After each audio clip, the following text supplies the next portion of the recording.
Hi, my name is Brittany Lineberger, and this is my Module 8 Leading with the Moral Compass.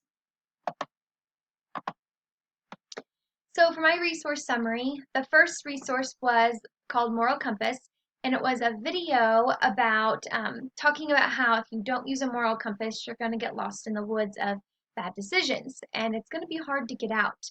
The example that he gave was talking about how when you're going on vacation, if you're hiking through the woods, you use a compass to keep you going the right direction so you don't get lost.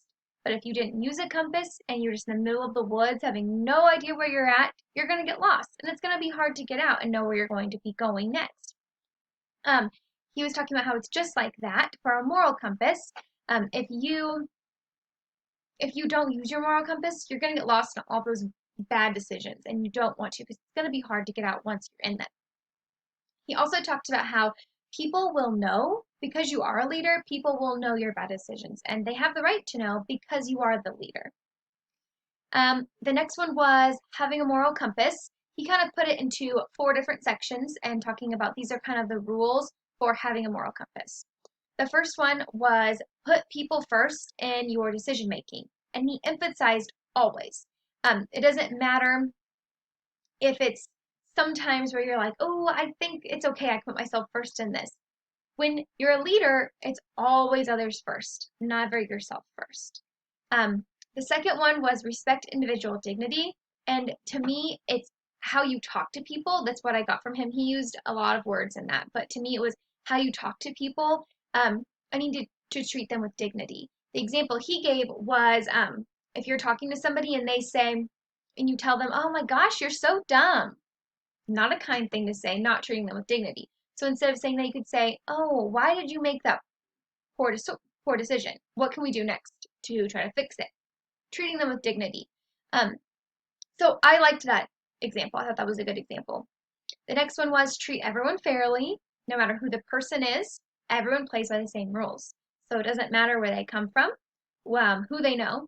Everyone is treated fairly. The fourth one was be honest. He was a funny guy, and he said if you have a short memory, always tell the truth. And it was pretty funny when he said that. But in all seriousness, always tell the truth because it's going to come out if you're not being honest. Concepts Unwrapped, Moral Emotions was the next resource. And it was talking about how our moral judgments are based on our emotions.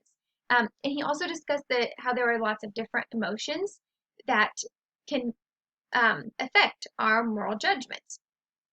So one of the examples that they gave was a condemning emotion, and it was talking about how making the right judgment because you don't want to face the anger from others and you don't want to face the shame in yourself. And then some other types were praising emotions, suffering emotions, and there were even more. The next resource was setting your moral compass true north. So this article talked about going in the right clear direction for yourself while making the right choices for others around you as well. And that included being kind to others and living a life of integrity. And the last one was called the moral compass, and it was talking about how people might have different moral compasses. Not everybody has the same definitions of right and wrong, and so they might point in different directions. Their true north is going to be different from other people's true norths. So right and wrong to different people are not going to be the same. So here's my moral compass. The first, my true north is kindness. I truly wholeheartedly believe that kindness is key. You will get nowhere with not being kind to somebody, and everybody needs a little bit of kindness in their life. I truly believe it. It is something that I will forever hold dear to my heart. And my next 2 down are faith and family.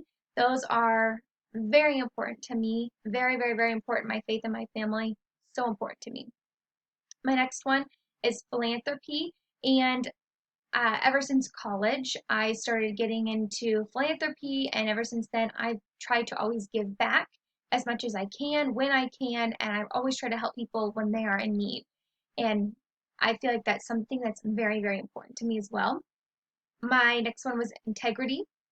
I've learned a lot about that word in this class, and I did think it went perfectly on my moral compass. And my next two down does not mean that they are in any way not important. They're just down there at the bottom. But my next two were respect and responsibility.